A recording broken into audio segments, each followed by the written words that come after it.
नाज़रीन, programme behind the news में मां आहियां जो मेज़बान शकील सुमरो। माली साल 2023-24 जी वफ़ाक़ी बजट खां अॻु में IMF सां हलंदड़ जेके ॻाल्हियूं आहिनि उहे रोलड़े जो शिकार रहियूं आहिनि ऐं IMF $6 अरब जे हवाले सां जेका पाकिस्तान नरमी शर्तुनि जे हवाले सां नरमी जी दरख़्वास्त कई हुई उहा बि IMF रद्द करे छॾी आहे। IMF सां जेकॾहिं क़िस्त जारी नथी कई वञे, $6 अरब जेके आहिनि उहे मंज़ूर नथा कया वञनि त पोइ ईंदड़ साल जी जेका माली बजट आहे उन में जेको इम्कानी तौर ते ख़सारो आहे उहो कीअं पूरो कयो वेंदो ऐं उनखां सवाइ वफ़ाक़ी हुकूमत जे नाणे वारे मुमलकती वज़ीर जेको प्लान बी जी ॻाल्हि कई हुई उहो प्लान बी छा हूंदो ऐं जेकॾहिं IMF खां पैसा नथा मिलनि त उनखां सवाइ जेको बेल आउट पैकेज आहे उहो किथां हासिल कयो वेंदो। इन सॼे मामले ते अॼोके प्रोग्राम में असांखे नाले वारे इकनॉमिस्ट अयूब महर साहब ज्वाइन किया है। अयूब साहब, ताकि असां प्रोग्राम में भलीकार चूँ था। अयूब साहब, कैसे देखते हैं जो IMF की 6 अरब की दरख्वास्त की गई थी उसमें नरमी की शराइत के हवाले से वो IMF ने उसको मुस्तरद कर दिया है। आने वाला बजट और जो ये मुसलसल खसारा है और पाकिस्तान के पास पैसे भी नहीं है, कैसे देखते हैं सूरत-हाल को, कैसे मैनेज किया जाएगा बजट को?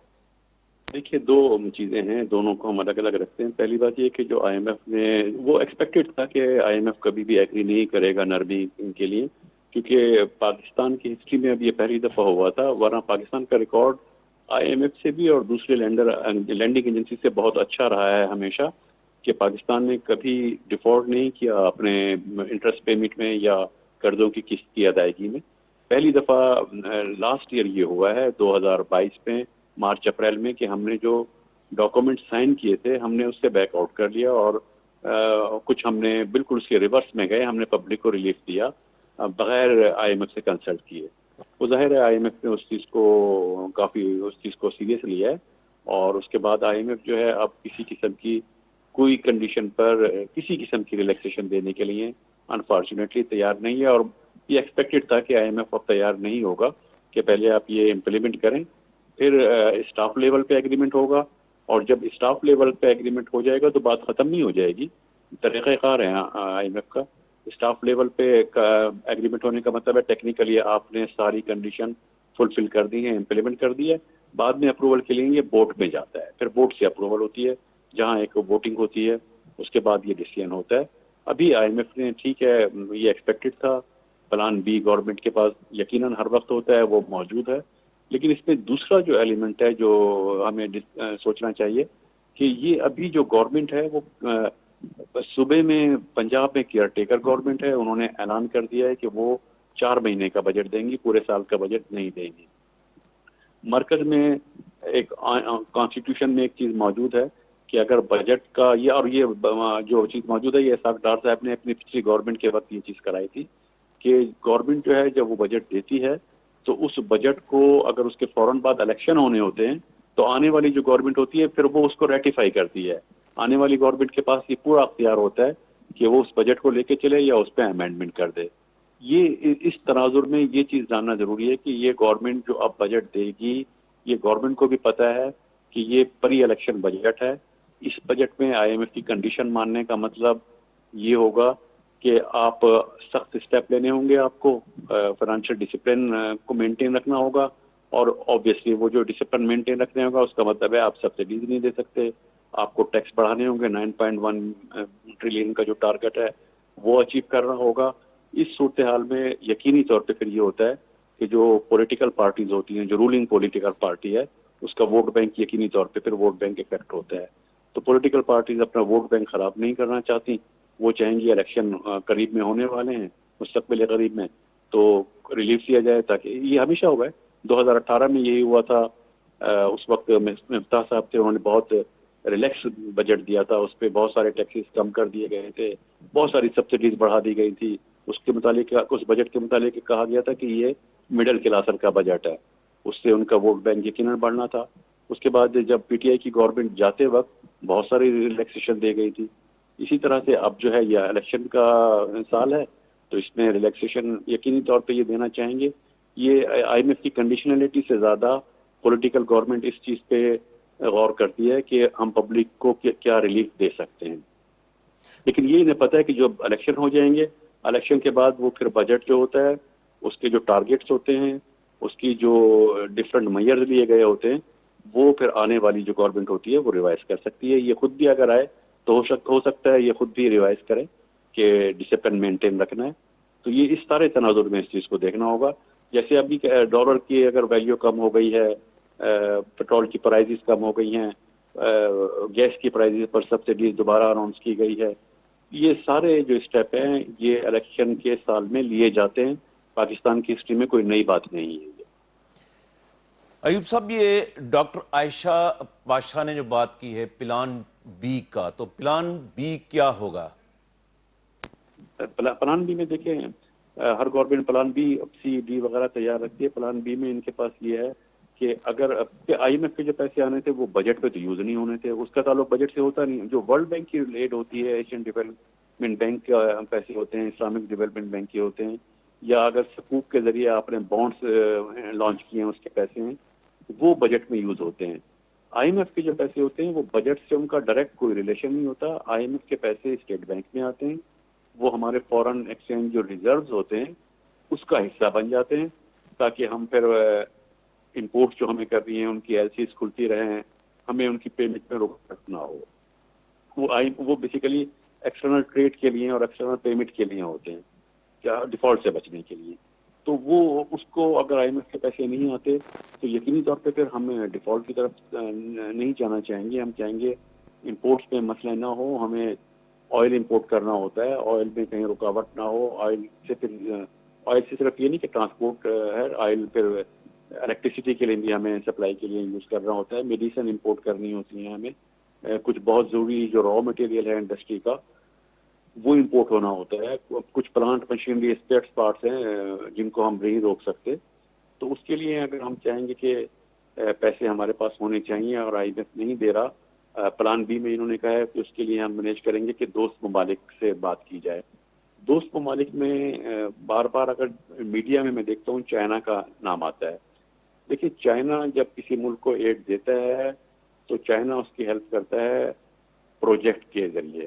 پروجیکٹ لگاتا ہے، مشینری بھیجتا ہے، اپنی لیبر امپلائی کرتا ہے، یعنی کائنڈز دیتا ہے، اور کائنڈز کی شکل میں دیتا ہے، کیش کی شکل میں نہیں ہوتا. ابھی ایک ایگریمنٹ انڈر کنسیڈریشن ہے کہ ایران سے، افغانستان سے اور رشیا سے بارٹر ٹریڈ الاؤ کر دیں گے، جہاں فورن ایکسچینج کی ضرورت ہی نہیں ہوگی. چائنا سے ٹریڈ کریں گے تو لوکل کرنسیز میں کریں گے، تو فوریکس پہ پریشر کم ہو جائے گا. یہ ان کا پلان بھی ہے. فوریکس پہ پریشر کم ہو جائے گا، اور دوسرا بجٹ کے لیے اگر ان کو سبسڈیز دینی ہوں گی، کچھ چیزوں کی پرائس کم کرنی ہوگی، تو وہ تو گورنمنٹ اناؤنس کر چکی ہے. 30% ٹیکس ریونیو بڑھانے ہیں، 9.1 ٹریلین روپیز پہ لے جانے ہیں. لیکن وہ جو لے جانے کا ان کا طریقہ کار ہے اس پہ انڈسٹری کی طرف سے بھی ریئیکشن آ رہا ہے، اور وہ ظاہر ہے کوئی اچھا اسٹیپ نہیں ہے کہ اگر کمپنیز کے ریزرو پہ ٹیکس لگا دیے جائیں، جو گورنمنٹ نے بتایا بھی ہے کہ 5% لسٹڈ کمپنیز کے ریزرو پہ ٹیکس آ جائے گا. تو وہ ٹیکس جو ہوگا وہ اینٹی انویسٹمنٹ ٹیکس ہوتا ہے. پھر اس سے یہ ہوگا کہ کمپنیز کی ایکسپینشن رک جائے گی، کمپنیز ریزرو نہیں رکھیں گی، اور جب کمپنی کوئی ایکسپینڈ نہیں کرے گی تو جاب اپارچونیٹیز آبویسلی کریٹ نہیں ہوں گی. پھر وہ ایک اس کا سائڈ افیکٹ آئے گا. وہ گورنمنٹ کو اس کو میرے خیال میں ریکنسیڈر کرنا چاہیے. ایوب صاحب، سابق فائنانس منسٹر مفتاح اسماعیل انہوں نے کہا ہے کہ اگر آئی ایم ایف کے ساتھ معاملات سیٹل نہیں ہوئے، وہاں سے پیسے نہیں آئے، قسط جاری نہیں ہوئی، تو پاکستان جو ہے وہ ڈیفالٹ کر جائے گا. وہ کس بنیاد پر یہ بات کر رہے ہیں؟ دیکھیں، وہ ان کا یہی ہے کہ پاکستان کو فورن ایکسچینج کی کیونکہ ضرورت ہے، امپورٹ ہمیں کرنی ہے. ہمیں امپورٹ کرنی ہوتی ہے. دوسرا، ہمیں جو لون ہم نے لیے تھے، جو خاص طور پہ جو بانڈ ایشو کیے تھے، جس کو ہم پیرس کلب لون کہتے ہیں، کہ جو بانڈ ایشو کر کے ہم نے ان بانڈ کی ری پیمنٹس آ گئی ہے نا، ری پیمنٹس اب ڈی ہو گئی ہے، انٹرسٹ بھی پے کرنا ہے، ری پیمنٹ بھی، تو وہ ہم نہیں کر پائیں گے. تو پاکستان ڈیفالٹ کی طرف چلا جائے گا. یہاں میں ایک بات بالکل کلیئر کرنا چاہوں، میڈیا میں جس طرح سے بات پروجیکٹ کی جاتی ہے، یہ ڈیفالٹ کا مطلب بینکرپسی نہیں ہوتا. ڈیفالٹ کا مطلب دیوالیہ نہیں ہوتا کہ ملک دیوالیہ خدا نخواستہ ہو جائے گا. ڈیفالٹ کا مطلب ہوتا ہے نادہندہ ہو جائے گا. یعنی ڈیفالٹ میں یہ ہوتا ہے کہ آپ کے پاس ایسٹ ہے، پلانٹ ہے، مشینری ہے، آپ ترقی کر سکتے ہیں، آپ کے پاس پورے سورسز ہیں، لیکن آپ کے پاس کیش کی شارٹیج ہوگی ہے، کیش نہیں موجود، تو فورن ایکسچینج ریزرو موجود نہیں ہے یعنی، تو وہ ایک ٹیمپریری فیس ہوتا ہے. جس طرح ہم سری لنکا کی بات کرتے ہیں، اس سے خدا نخواستہ یہ نہیں کہ ملک کو کوئی خطرہ ہو جائے اور آپ کے ایسٹس تباہ ہو جائیں، یہ بینکرپسی ہرگز نہیں ہوتی. ڈیفالٹ ایک ٹیمپریری صورتحال ہوتی ہے کہ ابھی کیش نہیں ہے، جب کیش آئے گا تو آپ کی پیمنٹ کر دیں گے، دیٹس اونلی. تو وہ ڈیفالٹ کا خطرہ ہے، لیکن اس کو اس طرح سے میڈیا کو نہیں پروجیکٹ کرنا چاہیے کہ خدا نخواستہ ڈیفالٹ جو ہے اس کا مطلب دیوالیہ ہونا یا بینکرپسی ہے. وہ صورتحال نہیں ہے. ایوب صاحب، پچھلے مہینوں میں ہم نے دیکھا کہ ڈالر کی جو اڑان ہے وہ مسلسل وہ بڑھتی رہی. اب ایک دم ڈالر جو ہے ہم دیکھ رہے ہیں وہ ڈی ویلیو ہو رہا ہے. تو اس کے اسباب کیا ہیں؟ یہ آرٹیفیشل ہوا ہے، جیسے آپ نے کہا کہ یہ پولیٹیکل، ان کو الیکشن میں جانا ہے اس لیے پیٹرول کی قیمتیں بھی کم کر رہے ہیں، اور ڈالر کی اڑان اس کو بھی انہوں نے کم کیا ہے، اور روپیہ جو ہے وہ تکڑا ہوتا جا رہا ہے. وہ دیکھیے خود ہی انہوں نے بتا دیا ہے، منسٹری آف فائنانس اور اسٹیٹ بینک نے اناؤنس کر دیا ہے کہ وہ بالکل ایک آرٹیفیشل اسٹیپ لیا گیا ہے، اور وہ بالکل واضح طور پہ انہوں نے بتایا ہے، اس کو چھپی ہوئی بات نہیں ہے. ڈالر کی جو پرائس جس کی کو ہم کوٹ کرتے ہیں کہ جو 300 سے اوپر چلا گیا تھا، وہ اس کی مارکیٹ پرائس تھی کہ مارکیٹ میں کس ریٹ پہ ڈالر مل رہا ہے. اس وقت ڈیسائیڈ یہ کیا گیا ہے، نوٹیفائی اس طرح سے کیا گیا ہے کہ فارگیٹ مارکیٹ پرائس، اس کی ہم بات ہی نہیں کر رہے.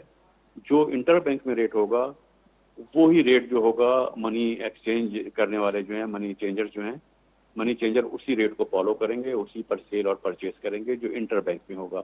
انٹر بینک ایک آفیشیل ریٹ ہوتا ہے جو بینکوں کے درمیان جو ٹرانزیکشن ہوتی ہے اس میں وہ ڈیل ہو رہا ہوتا ہے، وہ مارکیٹ ریٹ نہیں ہوتا.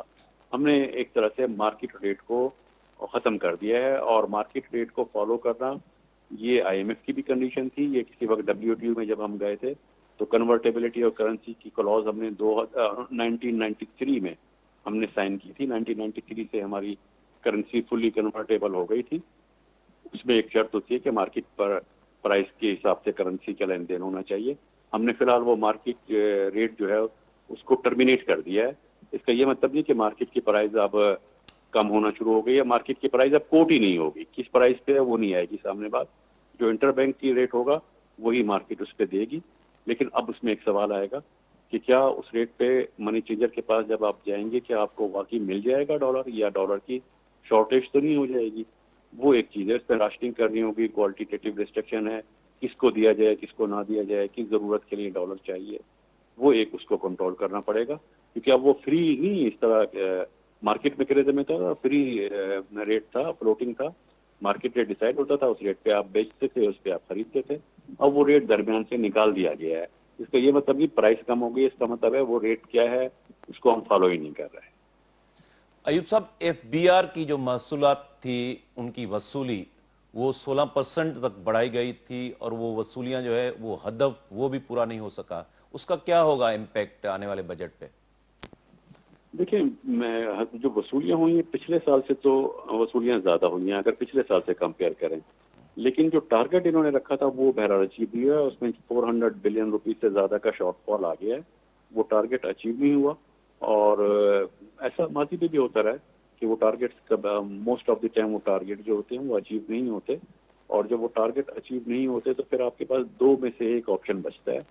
یا تو یہ ہوتا ہے کہ آپ ٹارگٹ اچیو نہیں ہوا، ڈیفیسٹ جو فسکل ڈیفیسٹ تھا آپ کا بڑھ گیا ہے. جب ڈیفیسٹ بڑھ گیا تو آپ کو پھر مزید لون لینا پڑتا ہے، چاہے آپ کمرشل بینک سے لیں یا باہر سے لیں. ایکسٹرنل بوروئنگ ابھی ہو نہیں رہی کیونکہ ایکسچینج ریٹ کا بھی آپ کا پرابلم ہے اور انٹرسٹ ریٹ بھی زیادہ ہائی ہے. تو اس صورت میں جو بہت خطرناک اسٹیپ انفارچونیٹلی وہ لیا جا رہا ہے 2-3 سال سے، وہ یہ ہے کہ حکومت بینک سے بورو کرتی ہے، قرضہ لیتی ہے. اور بینک سے بوروئنگ کو اگر آپ دیکھیں تو اس سال بہت تشویشناک صورتحال رہی ہے، کیونکہ جو بینک سے لون ملتا تھا پرائیویٹ سیکٹر کو، جو کریڈٹ ملتا تھا انڈسٹریلائزیشن کے لیے، ملک میں انڈسٹری چلانے کے لیے، انڈسٹری کا لون 80% کم ہو گیا ہے. 80% بہت بڑا فگر ہے. لاسٹ ایئر کے مقابلے میں 80% انڈسٹری نے لون کم لیا ہے. لیکن گورنمنٹ جو لون ہے وہ بڑھ رہا ہے. گورنمنٹ نے 2.3 ٹریلین روپیز سے زیادہ لاسٹ ایئر بجٹ پہ رکھا تھا کہ ہم بینک سے لون لیں گے، وہ مزید بڑھ جائے گا.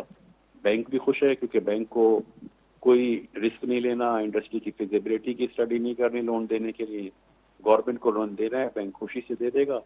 हाई रेट ऑफ इंटरेस्ट है, 21% तो मिनिमम मॉनेटरी पॉलिसी रेट है।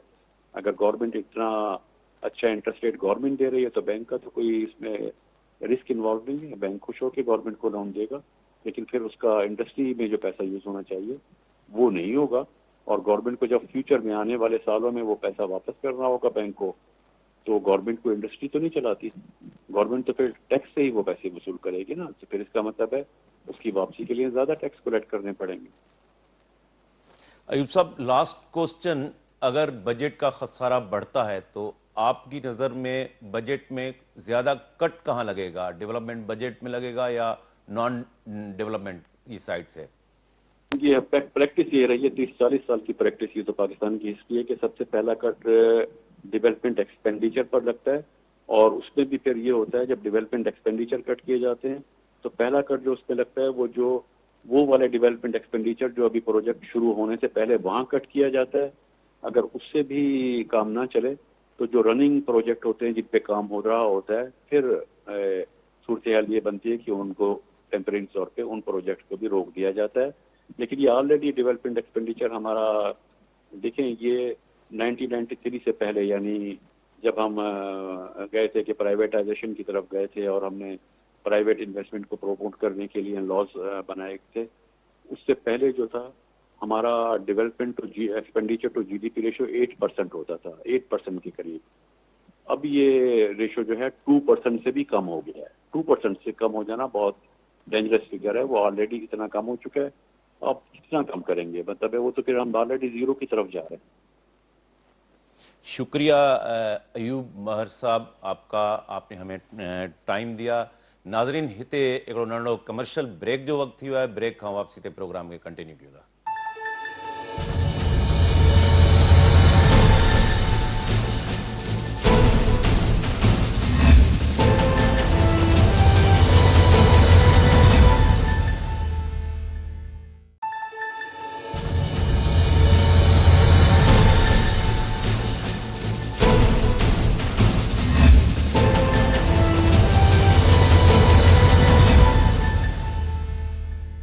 वेलकम बैक नाज़रीन। नाले वारे इक़्तिसादी माहिर ऐं सीनियर तज़िये निगार प्रोफेसर मुश्ताक मीराणी साहब असांखे प्रोग्राम में जॉइन किया है। असांखे भलीकार चऊं था। मीराणी साहब, हिकिड़ो त IMF सां जेके मामला आहिनि उहे काफ़ी वक़्त खां ॻाल्हियूं हली रहियूं हुयूं ऐं मुसलसल लाॻीतो उहे रोलड़े जो शिकार आहिनि, ऐं हाणे जॾहिं पाकिस्तानी हुकूमत तरफ़ां दरख़्वास्त कई वई त जेके $6 अरब आहिनि उनमें किस्त जे हवाले सां जेके ॻरियूं शर्तूं आहिनि उनमें नरमी कई वञे त IMF उनखे रद्द करे छॾियो आहे। मथां वफ़ाक़ी बजट जेको आहे 2023-24 जो अचिणो आहे। कीअं ॾिसो था IMF सां जेकॾहिं मामला सेटल नथा थियनि त उनजो बजट ते कहिड़ो इम्पैक्ट पवंदो?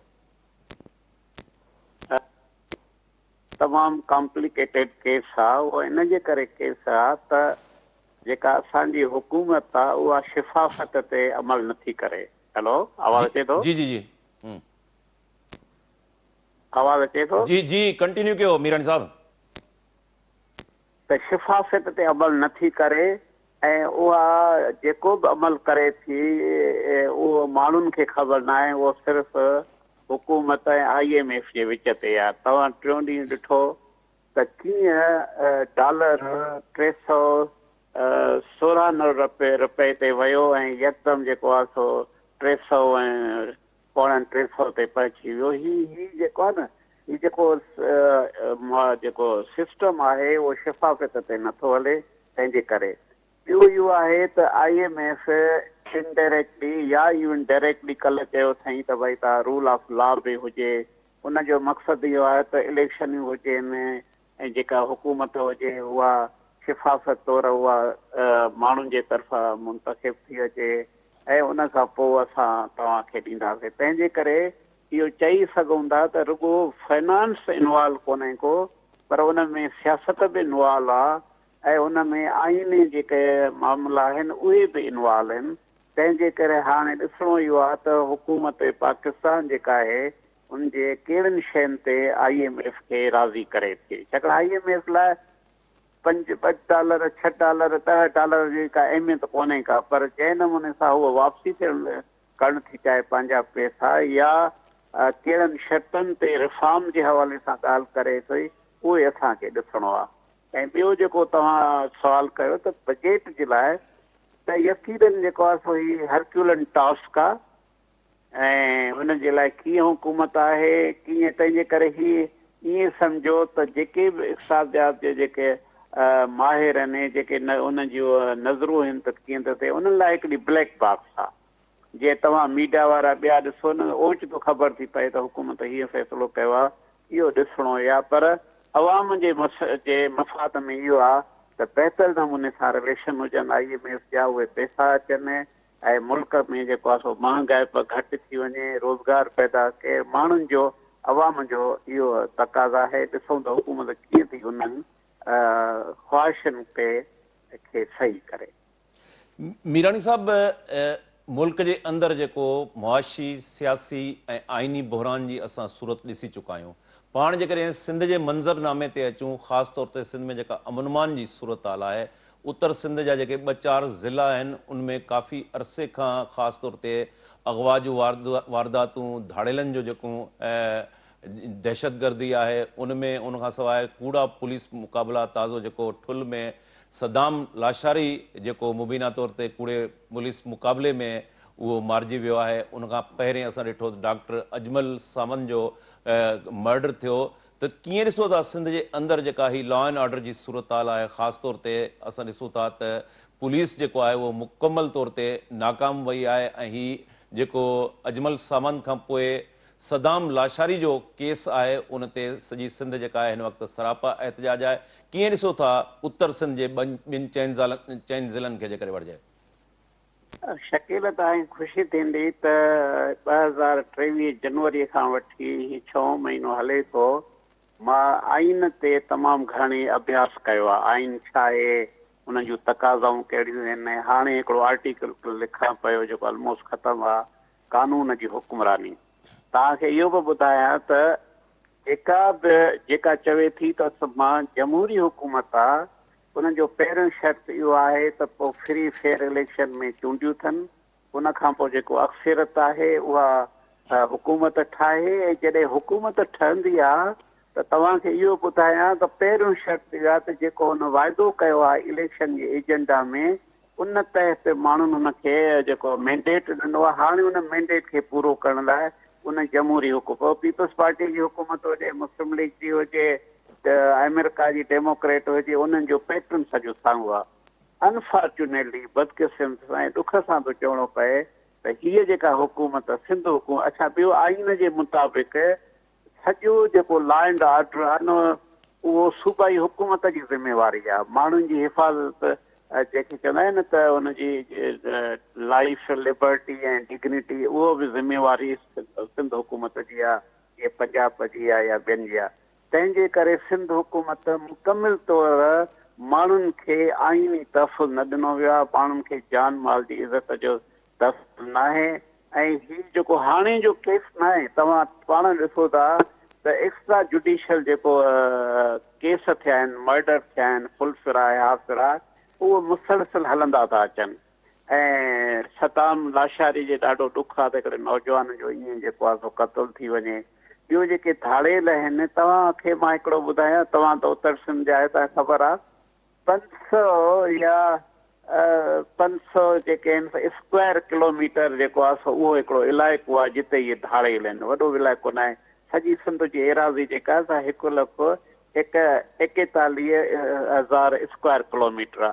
हिकु नंढड़े टुकड़े में जेकॾहिं सिंध हुकूमत अमन अमान क़ाइमु नथी करे सघे त यकीनन सिंध हुकूमत जी कारकर्दगी ते अखियूं इहो अचनि थियूं, अखियूं माना हथ या आङुरियूं खणी थो। इहो बि तव्हांखे हिते ॿुधायां त ही का कंहिं पार्टीअ ते का तनक़ीद या पार्टीअ सां तसुब न आहे, पर ॻाल्हि इहा त पीपल्स पार्टी 2018 में माण्हुनि सां वाइदो करे आई आहे, मैंडेट वठी आई आहे। हुन जो जेकॾहिं इलेक्शन एजेंडा जेकॾहिं मूं वटि साम्हूं पियो आहे, हुनजो डॉक्यूमेंट तव्हां वटि हूंदो, तव्हां नेट तां कढी सघो था त भई अमन अमान ॾींदासीं, रोज़गार पैदा कंदासीं, ख़ुशहाली आणींदासीं, माण्हुनि खे इंसाफ़ ॾींदासीं। सभु 2018 जे हुन में इलेक्शन जे एजेंडा में पीपल्स पार्टी लिखियो आहे। त पोइ कहिड़ी शइ आहे जो हुन एजेंडा ते नथा कनि ऐं उन खां पोइ जेको आईनी जेका आइन माना छा आहे हिदायतनामो आहे उन ते बि उन ते अमल नथा कनि। इहे सिंध जे माण्हुनि खे लावारस उत्तर सिंध में धाड़ियल आहिनि ऐं बाक़ी जेको ॾखिण सिंध आहे उन में गुटका पान ऐं जेके ड्रग्स आहिनि उहे आहिनि।